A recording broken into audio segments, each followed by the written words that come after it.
China. China. China. China. China. Donald Trump has taken a tough line on China since the start of his presidency. He's called the coronavirus the China virus and has pledged to bring jobs outsourced to China back to the United States. And in his final days in office, his administration has announced it's easing restrictions on official U.S. contact with Taiwan. In an online statement, the U.S. Secretary of State Mike Pompeo said Taiwan is a vibrant democracy and reliable partner of the United States. And yet, for several decades, the State Department has created complex internal restrictions in an attempt to appease the communist regime in Beijing. Executive branch agencies should consider all contact guidelines regarding relations with Taiwan to be null and void. China and the U.S. are the two biggest economic powers in the world, and China views Taiwan as part of its territory. While Taiwan responded positively to the announcement, political analysts say this move could lead to war between the U.S. and China. They're not going to let this slide by. Taiwan is it's a red line. I don't know how else to put it. Crossing that, you are in fact risking war. This is not something. I mean, Taiwan is in the Constitution as part of China, and it's something that they will defend and they will go to war. Once Biden becomes president on January 20th, he will be forced to address issues left to him by his predecessor. The Biden administration will now be held to see whether they're going to follow through on this particular announcement that Pompeo made. And if yes, then this is definitely going to continue to antagonize the relationship between Washington and Beijing. But if not, there might be the possibility that the Taiwanese administration is going to have some doubts about how far the Biden administration is willing to go when it comes to helping to promote and safeguard Taiwan and the relationship with Taiwan and the United States. On Thursday, the U.S. announced that it was sending its UN ambassador to Taiwan, the highest-ranking American official, to make the visit. That decision sparked sharp criticism from Beijing and a warning that the U.S. would pay a heavy price. Now, with less than 10 days left for the Trump administration, the incoming Biden team will have to bear that load. Leah Harding, Al Jazeera. Well, let's get more now from Cynthia Watson. She's an Asia-Pacific analyst and joins us by Skype from Annapolis in the U.S. state of Maryland. It's good to have you with us on the news hour. In your view, why do you think that the U.S.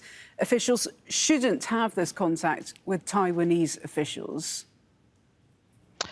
I think that there's a widely misunderstood dimension to the Taiwan issue, at least within the United States, and that is the United States has formal diplomatic relations with the People's Republic of China begun on the 1st of January 1979, at which point we actually terminated formal diplomatic relations with the Republic of China on Taiwan.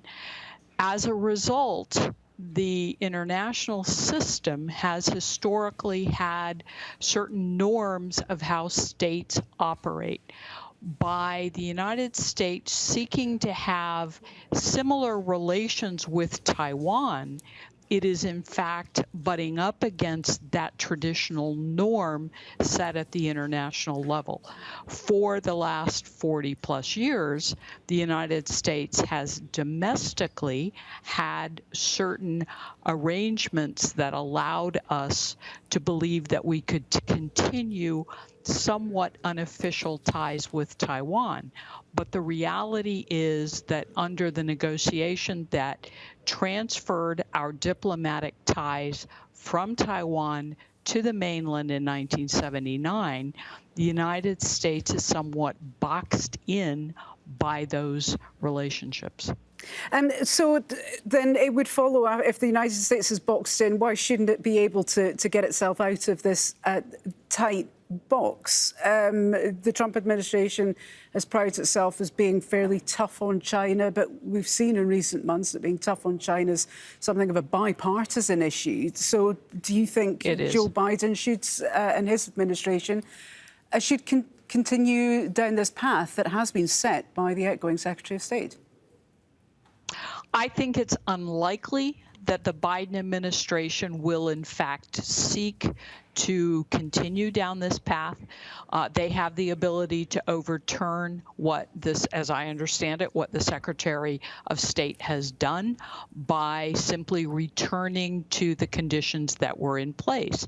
There's no doubt that this is one of the more complicated relationships in the world. But I think what is also clear from the way that candidate Biden and a number of the people in his prospective administration have discussed this, there is an understanding that the United States and China have a number of issues that we must move forward on if we're going to prevent conflict in the Asia-Pacific, if not around the world.